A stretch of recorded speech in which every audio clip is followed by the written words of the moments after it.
Hello friends, welcome back to RGM online classes. RGM education YouTube চ্যানেলের রোজ বিকাল 6টার special child development and pedagogy ক্লাসে তোমাদের সকলকে জানাই স্বাগত। আমরা আজকে ক্লাস নাম্বার 8-এ আমাদের বিষয়বস্তু হলো বুদ্ধি।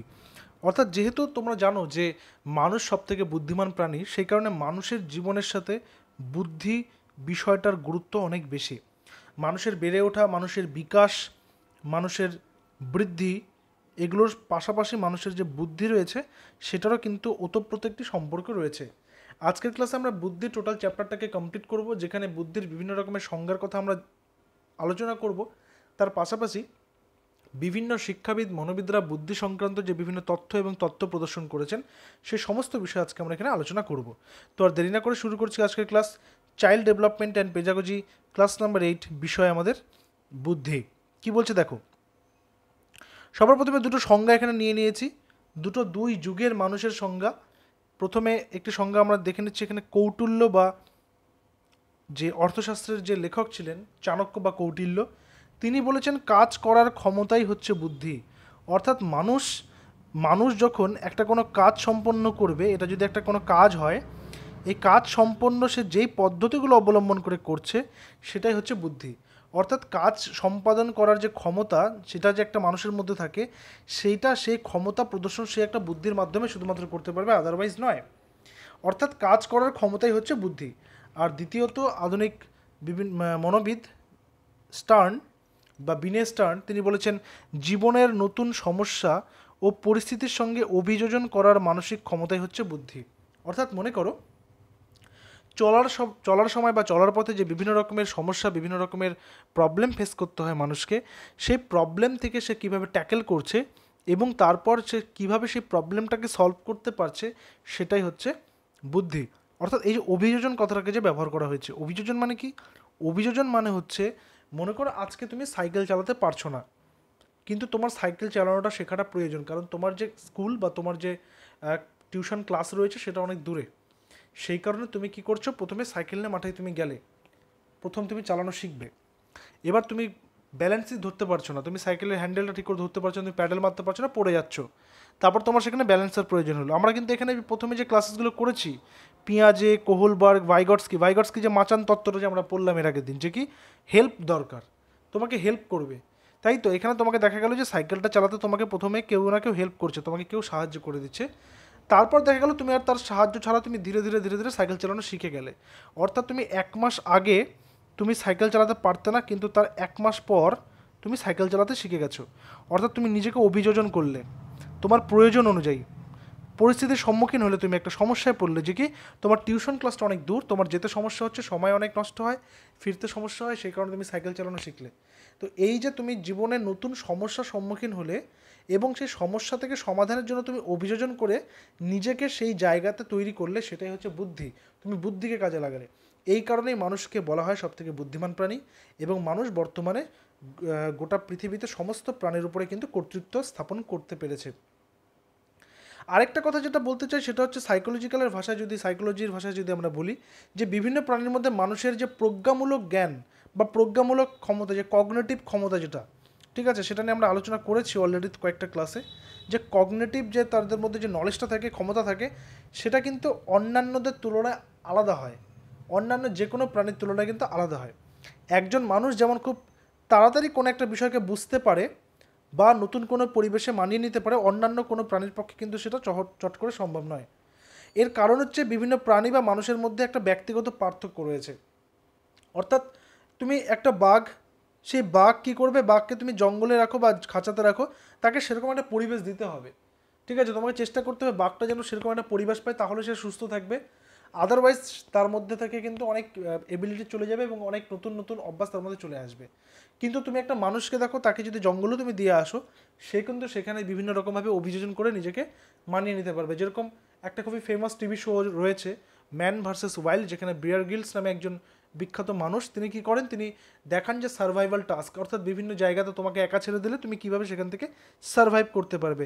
এখানে সেই বিষয়টাকে কিন্তু বলা হচ্ছে যে অন্যান্য প্রাণীদের থেকে মানুষ ভিন্ন হয়, তাদের সার্ভাইভাল তাদের যে টাস্ক থাকে সেটাও কিন্তু আলাদা হয়, এবং তাদের মধ্যে ব্যক্তিগত পার্থক্য অনেক বেশি থাকে।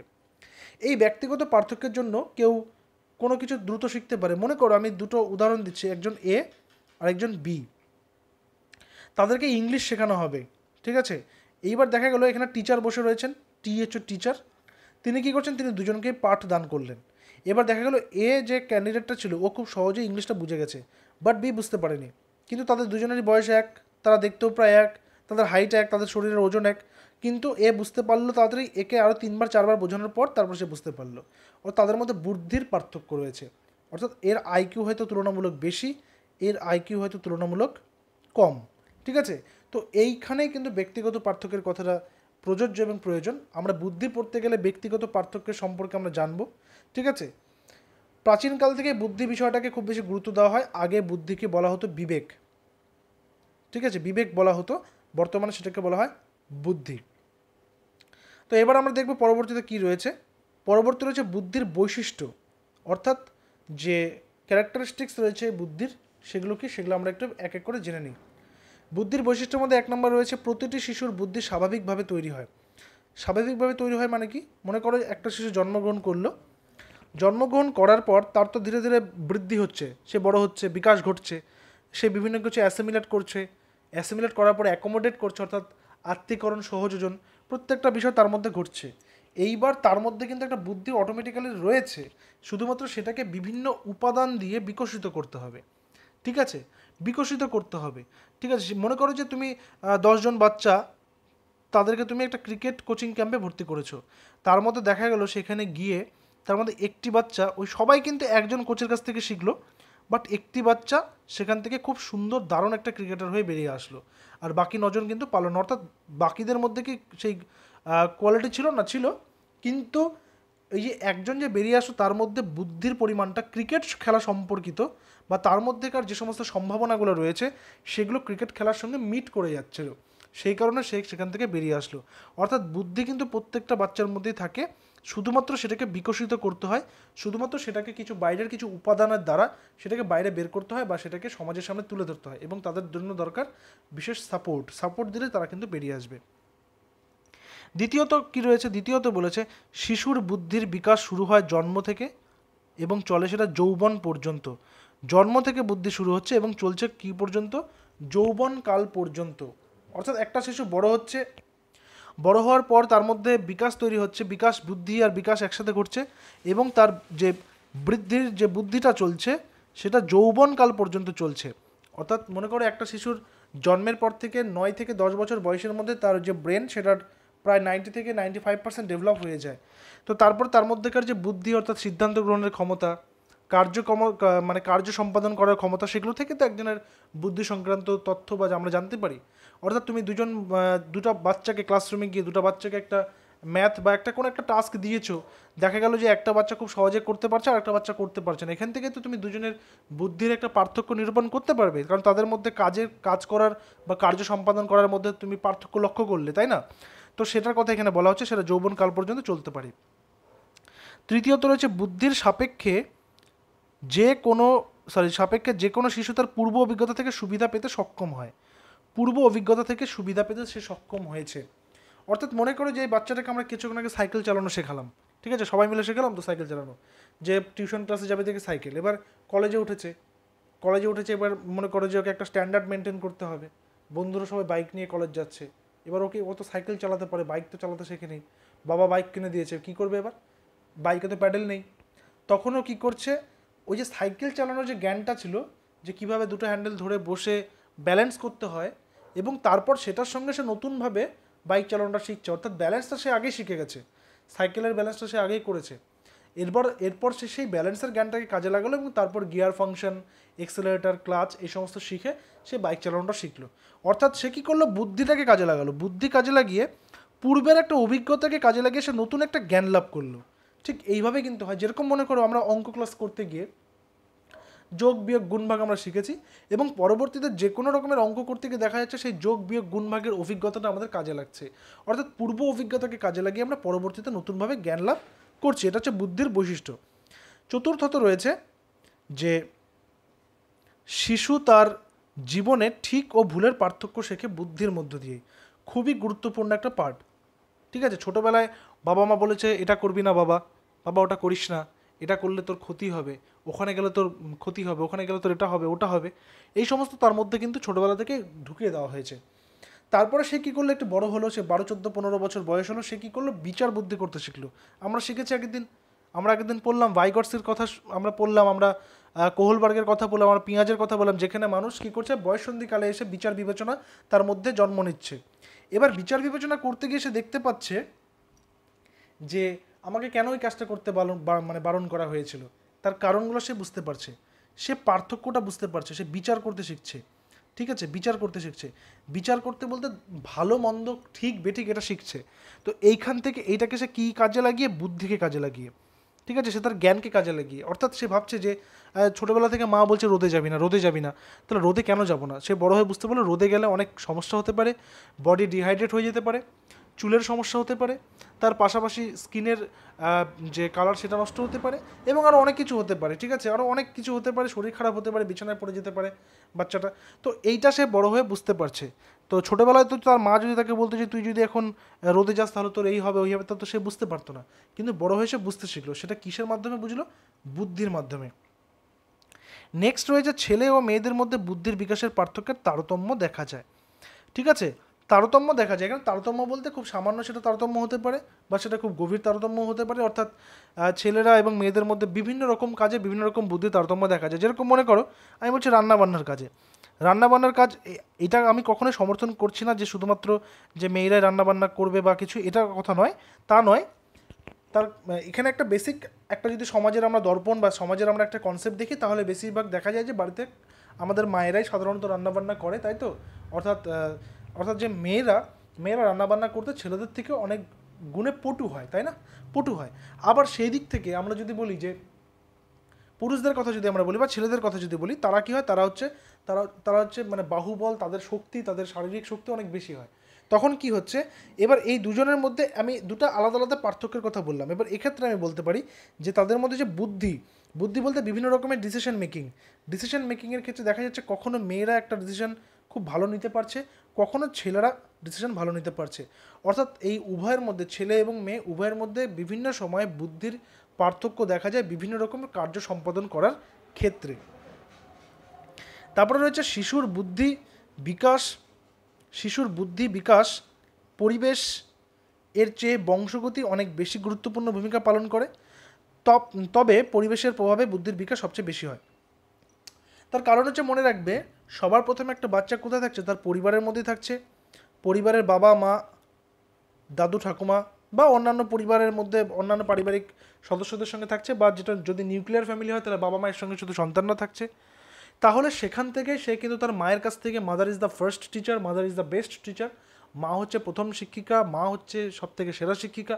সেই মায়ের কাছ থেকে প্রথমে তার মধ্যে বিভিন্ন রকমের জ্ঞান বুদ্ধি অ্যাসিমিলেট হচ্ছে, তার পাশাপাশি সে বাবার কাছ থেকে শিখছে। এবং পরিবার এবং বংশগতি, অর্থাৎ পরিবারটা কেমন পরিবেশের মধ্যে, সেই মানে বাড়ির পরিবেশটা কেমন তৈরি হচ্ছে, বাড়ির পরিবেশটাই কিন্তু সেই বাচ্চাটাকে কী করছে, বাচ্চাটাকে জ্ঞান বুদ্ধির পরিসরের মধ্যে দিয়ে নিয়ে যাচ্ছে। আর দ্বিতীয়ত যদি আমি বলি যে একটু যখন সে বড় হবে তখন সে বাইরের পরিবেশে গিয়ে মিশবে, বাইরের পরিবেশে গিয়ে মিশতে গিয়ে সে দেখা যাচ্ছে যে অনেক নতুন কিছু জানতে পারছে যেগুলো সে বাড়িতে জানেনি। সেই কারণে দুটোর ওতপ্রোত সম্পর্ক, অর্থাৎ একে তো পরিবার, বংশগতি, এবং দ্বিতীয়ত হচ্ছে বাহ্যিক পরিবেশ, এই উভয়ের পারস্পরিক যে মিথস্ক্রিয়া, তার ফলে একটা শিশুর মধ্যে বুদ্ধি বিকশিত হচ্ছে। অর্থাৎ বুদ্ধির যে পার্টগুলো আমরা দেখতে পেলাম, বুদ্ধির পার্টের মধ্যে আমরা যে বিষয়গুলো দেখলাম সেটা হচ্ছে বুদ্ধির ক্ষেত্রে ছেলে মেয়েদের বুদ্ধির তারতম্য দেখতে পাওয়া যেতে পারে। বুদ্ধি শিশুদের মধ্যে প্রথম থেকেই থাকে, কিন্তু সেটাকে ধীরে ধীরে বিভিন্ন উপাদানের মধ্যে দিয়ে বাইরে বের করতে হয়। বুদ্ধি জন্ম থেকে যৌবনকাল পর্যন্ত কন্টিনিউয়াসলি বিকশিত হতে থাকে। তারপর কি, কোনো একটা ছেলে বা কোনো একটা মেয়ে তার নতুন কোনো একটা কাজ করতে গেলে সে পূর্ববর্তী অভিজ্ঞতাকে কাজে লাগায়, নিজের বুদ্ধিকে ব্যবহার করে। ঠিক আছে, সেই কারণে বুদ্ধি একটা খুবই গুরুত্বপূর্ণ বিষয়। এবার আমরা দেখব বুদ্ধির কিছু গুরুত্বপূর্ণ তথ্য, বুদ্ধি সংক্রান্ত বিভিন্ন যেগুলো তথ্য রয়েছে সেগুলো একটু আমরা জেনে নেব। প্রথমে কি বলেছে, বুদ্ধি কোনো স্মৃতিশক্তি নয়। স্মৃতিশক্তি মানে কি? তুমি কবে একটা গল্প শুনেছিলে, সেটা তোমার মনে থেকে গেছে, তুমি সেটা গল্প করছো, কিন্তু বুদ্ধি কিন্তু কোনো স্মৃতিশক্তি নয়। তোমার কার্য করার যে ক্ষমতা, সেটাই কিন্তু তোমার বুদ্ধি। কার্য করার যে তুমি যে একটা তোমার যে বুদ্ধিটাকে কাজে লাগিয়ে একটা কার্য সম্পাদন করছো, ঠিক আছে, তাহলে বুদ্ধি তোমার যদি না থাকতো সেই কাজটা কিন্তু তুমি মুখস্থ করে করতে পারবে না। মুখস্থ করে সে কাজ করা সম্ভব নয়, কাজ করার জন্য তোমার বুদ্ধি দরকার, তাই বুদ্ধি কিন্তু কোনো স্মৃতি নয়। দ্বিতীয়ত বলছে বুদ্ধি কোনো বিশেষ দক্ষতাও নয়, যে এমনভাবে তুমি একটা একটা কাজ করতে দক্ষ হয়ে গেলে তারপর তোমার আর বুদ্ধির প্রয়োজন নেই, তারপর তুমি সেই দক্ষতার সাথে তুমি কাজটা করছো, তাও কিন্তু নয়। বুদ্ধি কোনো বিশেষ জ্ঞানও কিন্তু নয়, বুদ্ধি কোনো শিশুর ভালো আচরণের নির্দেশনাও কিন্তু নয়। অর্থাৎ কেউ ভালো আচরণ করছে তার মানে সে তার বুদ্ধি ভালো, কোনো বুদ্ধি বিশেষ মানে তার মধ্যে বিশেষ জ্ঞান আছে তার মানে তার বুদ্ধি ভালো। বুদ্ধি হচ্ছে তার বিশেষ কার্য করার যে ক্ষমতা, সে যে একটা কার্য করতে পারছে, সে যে একটা মানে বিরূপ পরিস্থিতির সামনে গিয়ে সে ঘাবড়ে না গিয়ে সেই কাজটাকে সে কমপ্লিট করছে, কাজটাকে সে দক্ষতার সাথে বাইরে বেরিয়ে গিয়ে দক্ষতার সাথে সে কাজটাকে সম্পন্ন করছে, এটাই হচ্ছে বুদ্ধি। এবং বুদ্ধি কোনো বিশেষ স্মৃতি নয়, বিশেষ কোনো দক্ষতা নয়, বিশেষ কোনো জ্ঞান নয়, আবার কোনো ভালো আচরণের নির্দেশনা নয়। অর্থাৎ কোনো একটা ছেলে বা মেয়ে খুব দারুণ আচরণ করছে তার মানে তার বুদ্ধি খুব ভালো তা কিন্তু নয়, তাকে সেটা কেউ শিখিয়েও দিতে পারে, তার মধ্যে সেই আচরণটা হয়তো তার মধ্যে মুখস্থ হয়ে গেছে, সেই আচরণই করে থাকে সবার সাথে। তো এটা কিন্তু কখনোই বুদ্ধির যে লক্ষণ সেটা হতে পারে না। বুদ্ধি হতে গেলে তোমাকে যেটা করতে হবে সেটা হচ্ছে জীবনের নতুন সমস্যা এবং পরিস্থিতির সঙ্গে তুমি অভিযোজন করবে, এবং অভিযোজন করে যখন তোমার মানসিক ক্ষমতা বৃদ্ধি পাবে সেটা হচ্ছে বুদ্ধি। আবার মনোবিদ এডওয়ার্ড বলেছেন যে পরিবর্তনশীল বহুমুখী প্রতিক্রিয়া করার ক্ষমতাই হচ্ছে বুদ্ধি। বহুমুখী প্রতিক্রিয়া হচ্ছে তুমি একটা বাধাপ্রাপ্ত হচ্ছে কাজ করতে গিয়ে, একটা সমস্যায় পড়ছো, তারপরে তোমার মধ্যে কী কী প্রতিক্রিয়া হচ্ছে, তুমি কি কাজটা ছেড়ে চলে যাচ্ছ, তুমি কি কাজটা করার জন্য নতুন কোনো পদ্ধতি অবলম্বন করছো, এখান থেকেই তোমার বুদ্ধির পরিমাপ করা সম্ভব। আবার কেউ কেউ বলেছেন যে শিক্ষণের ক্ষমতাই হচ্ছে বুদ্ধি, মানে কে কতটা তাড়াতাড়ি শিখতে পারছে। ওই যে ক্রিকেট খেলার উদাহরণটা দিয়েছিলাম, 10জনের মধ্যে একজন শিখে গেল তাড়াতাড়ি, এটাও কিন্তু তার বুদ্ধি। অর্থাৎ কে কতটা ভালো শিখতে পারছে, জানতে পারছে, সেটা হচ্ছে তার বুদ্ধি। বোঝা গেছে? নেক্সট আছে বুদ্ধি সংক্রান্ত বিশেষ কিছু অভিক্ষা বা পরীক্ষা, যেটা আমরা বলতে পারি। বুদ্ধির অভিক্ষার জন্ম দিয়েছেন ফরাসি বিজ্ঞানী স্যার আলফ্রেড বিনে। ঠিক আছে, আলফ্রেড বিনে। বিনে সাইমন স্কেল আমরা এরপরে জানবো, আমরা যখন আইকিউ এর ক্লাসটা করব বিনে সাইমন স্কেলটা আমরা জানবো। ঠিক আছে, আমরা আইকিউ এর ক্লাসে আমরা মনোবিদ স্টার্নের সম্পর্কে আরও বিস্তারিতভাবে জানবো। ঠিক আছে, নেক্সটে আছে কি বলছে বুদ্ধি, ব্যক্তিগত বুদ্ধি অভিক্ষা আর দলগত বুদ্ধি অভিক্ষা। ব্যক্তিগত বুদ্ধি অভিক্ষা আর দলগত বুদ্ধি অভিক্ষা, এই দুটো সম্পর্কে আমরা এরপরে যে বুদ্ধির পরীক্ষাটা করব, বুদ্ধির পরীক্ষা সংক্রান্ত যে ক্লাসটা করব, সেখানে আমরা সেই সম্পর্কে আরও বিস্তারিতভাবে জানবো। আজকে জাস্ট এগুলো তোমাদেরকে সম্পর্কে করিয়ে দিচ্ছি। নেক্সট আছে বুদ্ধির বাচনিক অভিক্ষা বা যেটা ভার্বাল টেস্ট যেটা রয়েছে, বাচনিক অভিক্ষা বা ভার্বাল টেস্ট। এখানে শিক্ষার্থীদের লিখতে পড়তে জানতে হয়, কে কতটা ভালো লিখতে পড়তে পারছে তার উপরে তার বাচনিক বা ভার্বাল টেস্টটা হবে, তার বাচনিক অভিজ্ঞতা হবে। এক্ষেত্রে শিক্ষার্থীদের বিমূর্ত ক্ষমতার পরিচয় পাওয়া যায়। বিমূর্ত ক্ষমতাটা কি, এই ব্যাপারটা একটু বলে দিই। বিমূর্ত কথার অর্থ হচ্ছে যেই জিনিসটা পার্থিব নয়, যেই জিনিসটা তুমি ইন্দ্রিয়ের দ্বারা দেখতে পাচ্ছ, অনুভব করতে পারছো না, দেখতে পাচ্ছ না, অনুভব করতে পারছো না। মূর্ত মানে হচ্ছে মূর্তি, অর্থাৎ যেটার একটা বাহ্যিক আকার রয়েছে, যেটা একটা বাহ্যিক আকার রয়েছে। আর বিমূর্ত মানে যেটার বাহ্যিক আকার নেই। যেমন মনে করো আমি বলতে পারি যে একটা বই, একটা পুস্তক, বই, তুমি সেই বইটা দেখতে পাচ্ছ, তাহলে এটা কি, এটা মূর্ত। বইটা পড়ে তুমি যে জ্ঞানটা লাভ করবে সেটা নিশ্চয়ই তুমি দেখতে পাচ্ছ না, তাহলে এটা হচ্ছে বিমূর্ত। ঠিক আছে, অর্থাৎ বইটার একটা বাহ্যিক আকার আছে, তাহলে এটা মূর্ত, আর জ্ঞানের তো কোনো বাহ্যিক আকার নেই, তাহলে এটা হয়ে গেল বিমূর্ত। নেক্সট বলেছে এক্ষেত্রে নির্ণায়ক কোনো মূল্য থাকে না। ঠিক আছে, এক্ষেত্রে নির্ণায়ক কোনো মূল্য বলতে যে মান নির্ণয় করা, অর্থাৎ মনে করো যে কে কতটা বুদ্ধিমান তার যে মানটা নির্ণয় হবে, সেরকম নির্ণায়ক কোনো মূল্য কিন্তু এখানে থাকে না। নেক্সট আমরা দেখবো হচ্ছে বুদ্ধির বাচনিক অভিক্ষা কী আছে, অবাচনিক, সরি আগেরটা বাচনিক ছিল, ভার্বাল ছিল, এটা নন ভার্বাল। অবাচনিক মানে কি, যেটাতে কথা না বলা। এক্ষেত্রে শিক্ষার্থীদের ভাষা জ্ঞান অপরিহার্য না, যেহেতু নন ভার্বাল, তাই এখানে কে কতটা ভালো বলতে পারছে, লিখতে পারছে, সেটা অতটা ম্যাটার করে না। সেকেন্ডলি আছে যে শিক্ষা অক্ষর জ্ঞানহীন এবং অন্য ভাষাভাষীদের এই অভিক্ষা গ্রহণে অসুবিধা হয় না। মনে করো যে আজকে পশ্চিমবঙ্গে একটা বুদ্ধির এই যে নন ভার্বাল টেস্ট হচ্ছে, গুজরাট থেকে, অন্ধ্রপ্রদেশ থেকে, তামিলনাড়ু থেকে, ওড়িশা থেকে অনেকে এসছে সেই পরীক্ষা দিতে, তাদের কিন্তু এই পরীক্ষাটা দিতে সমস্যা হবে না, কারণ এখানে ভাষার কোনো বাধ্যবাধকতা নেই, কিন্তু ভার্বাল টেস্টে কিন্তু তাদের ভাষার বাধ্যবাধকতা ছিল। নেক্সট বলেছে শিক্ষার্থীদের মূর্ত ধারণার পরিচয় পাওয়া যায়। মূর্ত ধারণার পরিচয় পাওয়া যায় বলতে তারা বিষয়বস্তুটাকে কত ভালো চিনতে পারছে। মূর্ত মানে আমি যেটা বললাম বাহ্যিক রূপ রয়েছে, অর্থাৎ তুমি দেখলেই বুঝতে পারবে সেটা বাহ্যিক রূপ কেমন রয়েছে, মনে করো একটা বই, তাই তো। অর্থাৎ মূর্ত ধারণার পরিচয় তাদের কতটা রয়েছে সেটা বুঝতে পারবে। আর চতুর্থ হচ্ছে নির্ণায়ক মূল্য রয়েছে, যেহেতু এটার বাহ্যিক রূপকেই বেশি গুরুত্ব দেওয়া হচ্ছে, সেই কারণে এটা নির্ণায়ক একটা মূল্য রয়েছে। এগুলো সম্পর্কে আমরা বিস্তারিত ক্লাস আরও পাবে তোমরা এর পরবর্তীকালে। তো তারপরে রয়েছে আলেকজান্ডারের পাস এলাং পরীক্ষা, আর্মি বিটা অভিজ্ঞা, এগুলো সমস্ত কিছু আমরা জানবো। সব থেকে গুরুত্বপূর্ণ এই চ্যাপ্টারের যে পার্টটা রয়েছে সেটা হচ্ছে বুদ্ধি সংক্রান্ত যে বিভিন্ন তত্ত্বগুলো রয়েছে, সেই তত্ত্বগুলোর তোমরা স্ক্রিনশট নিয়ে রাখতে পারো। এগুলো এই প্রত্যেকটা তত্ত্বই তোমাদেরকে কিন্তু পড়তে হবে। স্টার্নের একক উপাদান তত্ত্ব, স্পিয়ারম্যানের দ্বি উপাদান তত্ত্ব, থর্নডাইকের বহু উপাদান তত্ত্ব, থমসনের বাছাই তত্ত্ব, গিলফোর্ডের ত্রিমাত্রিক তত্ত্ব, এরপর আছে বার্ট এবং ভার্নানের উচ্চ পর্যায়ভিত্তিক তত্ত্ব, ক্যাটেল আর হর্নের রয়েছে বুদ্ধির তত্ত্ব, এবং এছাড়াও রয়েছে বহুমুখী বুদ্ধির তত্ত্ব গার্ডেনার, এবং তথ্য প্রক্রিয়াকরণ তত্ত্ব স্টার্নবার্গ। দেখো দুটো পার্টের মধ্যে কনফিউশন হবে না, একটা হচ্ছে বহুমুখী বুদ্ধির তত্ত্ব, একটা হচ্ছে বহু উপাদান তত্ত্ব, দুটো কিন্তু আলাদা রয়েছে, ঠিক আছে। তো এই পার্টগুলো আমরা আস্তে আস্তে এক এক করে প্রত্যেকটা পার্টই ক্লিয়ার করে আমাদের এই ক্লাসগুলোর মধ্যে তোমরা সেগুলো সমস্ত কিছু পেয়ে যাবে। তো আজকে যেই পার্টটা আমরা ক্লিয়ার করলাম সেই পার্টের উপরে একটা জাস্ট এমসিকিউ রয়েছে কয়েকটা, সেই এমসিকিউগুলোর অ্যান্সার আমি একদম ক্লাসের শেষেই বলবো। তোমরা অ্যান্সারগুলো করতে থাকো, যারা যারা লাইভ ক্লাসটা অ্যাটেন্ড করছো তারা অবশ্যই করো, এবং যারা পরবর্তীকালে ক্লাসটা দেখবে তারাও অবশ্যই অ্যাটেন্ড করো। তো এই ক্লাসটা কতটা দেখেছো, কতটা তোমরা বুঝতে পারলে, তার মধ্যে এটা কিন্তু টেস্ট হয়ে যাবে। বুদ্ধির অভিক্ষার আবিষ্কার কে করেন? বিনে, স্টার্ন, এডওয়ার্ড নাকি বিষ্ণু শর্মা? তোমরা নিচে জানাতে পারো। এরপর রয়েছে বুদ্ধির দ্বি উপাদান তত্ত্বের প্রবক্তাকে? থর্নডাইক, গিলফোর্ড, স্পিয়ারম্যান নাকি গার্ডনার? সঠিক উত্তর কী হবে তোমরা নিচে জানাও কমেন্টে। নেক্সট আছে বুদ্ধির বাছাই তত্ত্বের প্রবক্তাকে? থমসন, গিলফোর্ড, স্পিয়ারম্যান নাকি গার্ডনার? নেক্সট আসবে নাম্বার 4, বুদ্ধির ত্রিমাত্রিক তত্ত্বের প্রবক্তাকে? থর্নডাইক, গিলফোর্ড, স্পিয়ারম্যান নাকি গার্ডনার? নেক্সট আসবো তথ্য প্রক্রিয়াকরণ তত্ত্ব কে প্রবর্তন করেন? বিনে, স্টার্ন, এডওয়ার্ড নাকি স্টার্নবার্গ?